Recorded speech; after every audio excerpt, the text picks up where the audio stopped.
evening, Malaysia. My name is Adib Azizan, and this is Economic News. Malaysia needs a new social contract involving the population to realize its high income and developed nation status. As a persistent inequality is a serious issue in this country, said Dr. Kenneth Simler. The former senior economist at the World Bank's Global Knowledge and Research Hub said the greater resources would need to invested to build a high-quality human capital and facilitate a greater economic opportunities, especially for women. The new social contract should ensure equal opportunities for all Malaysians, providing upwards mobility and incentive to remain and invest in Malaysia, he said at the International Social Wellbeing Conference 2021. Gas Malaysia Berhad net profit for the third quarter ended 30 September 2021 increased to 62.36 million from 50.91 million recorded in the same period last year. Revenue, however, slipped to 1.38 billion from 1.72 billion previously, the group said in a filing with the Bursa Malaysia today. Meanwhile, it said the higher earning was mainly due to the higher gross profit, lower administrative expenses, and lower finance costs, while the higher gross profit despite the lower volume of natural gas was mainly due to the recognition of revenue cap adjustment in the current quarter. With the national vaccination program spacing 95% of country adult population, the gradual reopening of the more economic sector will continue to take the prudent measure to maintain its operation efficiency and seek for opportunity to grow its business. Sabah is poised to become the country's largest beef cattle producer with implementation of Felda Sahabat Beef Hub project at Tunku, said Minister in the Prime Minister's Department Datuk Seri Mustafa Mohamed. He said over 12 million have been approved for the hub project over 6,837.46 hectare site dedicated to the livestock farms and the grazing areas. The hub now will receive 268 cows until next June. The hub expected to receive 2,600 beef cattle breds in a stage. He said that the government has a high hope for this project to meet a local demands. That's all from me from the Economic News. Thank you. Hello everyone, I am Nushuhana Suhaimi. Britney Spears is finally free from conservatorship. Hard work. It's been intense. I'm proud. Britney's proud. Britney Spears, that have been living 13 years under her father's control that is called conservatorship, finally has been freed from this conservatorship. She has been living in the conservatorship because of the suspected of mental illness that is because of the divorce from Kevin Federline that have been finalized, and she lost custody of their two children in 2007. In 2008, she has been admitted to hospital under temporary psychiatric assessment ruling, also followed by the incident which she supposedly refused to surrender her sons in a standoff involving police. Because of these incidents, that conservatorship was established that time.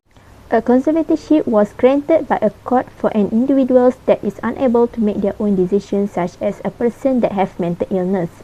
Spears' conservatorship was split into two parts, which are one is for her estates and financial affairs, the other for her as a person. Therefore, Jamie Spears was in charge of both parts but stepped down as his daughter's personal conservator in 2019, citing health reasons, replaced by a court-appointed care professional. However, in September, Mr. Spears was suspended as conservator of her financial estate and replaced by an accountant chosen by Britney and her lawyer. A judge terminated the conservatorship in Friday, about 6 months after Spears testified that it was traumatizing and abusive. Therefore, after the release from her conservatorship, Britney Spears thanked her fans for their support by the activists of #FreeBritney. Because of these activists that launched the #FreeBritney movement on social media, and the campaign, it attracted the attention of the national in 2019. She also said that she is very grateful because now she was able to be independent by owning an ATM card and seeing cash for the first time. Hello everyone, my name is Lu Yuan Hui. Let's look into today's world news. South African scientists are investigating a new COVID variant that is believed to be the most mutated version of the virus to date that is potentially dangerous. It is known as the B11529 strain that could lead to an increase of infection in Africa. 22 cases are reported so far to be linked with infections in South Africa, Botswana, and 2 cases has been detected in Hong Kong that has apparently traveled back from South Africa. The UK government has temporarily cancelled flights from 6 African nations and placed them on its travel red list. Health officials in Britain says it has twice as many mutations as the Delta strain. No cases were reported in Britain yet. Africa's health ministry confirmed that 4 cases of the new variant were detected in people that are fully vaccinated. In the world's population, more than 50% had received at least 1 shot. However, less than 7% of the people in South Africa are fully vaccinated.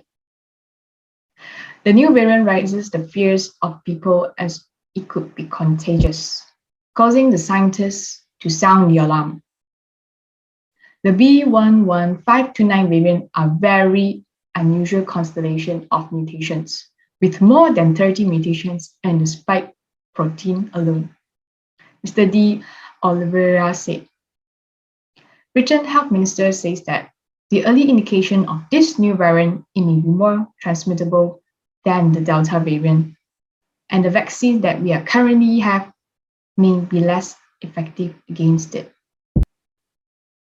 Britain Health Ministry required the people that travel back from Africa from 4 a.m. Sunday to quarantine in hotels, and people that came back before then should self-isolate at home and take a PCR test on day 2 and day 8.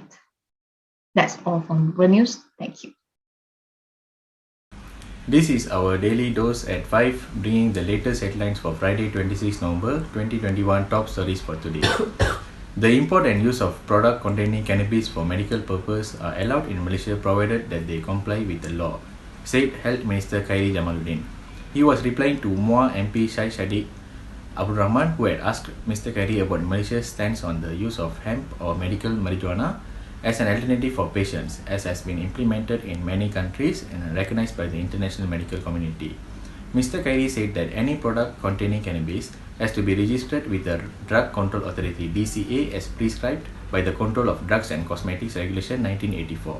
He said that any parties who have sufficient evidence to use cannabis or for any medicine purpose can submit an application to register the product to the DCA for evaluation and registration under the Control of Drugs and Cosmetics Regulation 1984. So that's all for today. Thank you. Good evening, this is Dinesh with your daily evening minute. First in Sport News Champions League, Sporting Dortmund out Real and Inter progress. Sporting beat 10-man Borussia Dortmund 3-1 on Wednesday to clinch their spot in Champions League knockout and eliminate their opponent. Ajax, who already secured their last 16 place, make it 5 wins from 5 in Group C as they came from behind to beat Bekasti 2-1 in Turkey. Rashid Ghezel has put the host in front from the penalty spot, but Sebastian Haller came off the bench to score 2 goals, taking his tally in the competitive this season to 9. Real Madrid sealed their place in the last 16 by winning 3-0 away to Sheriff Tiraspol. David Abala fired the visitor ahead with a delective free kick in the 30th minute, and Toni Kroos doubled their lead on the stroke of half-time with a fine shot that cornered in off the bar.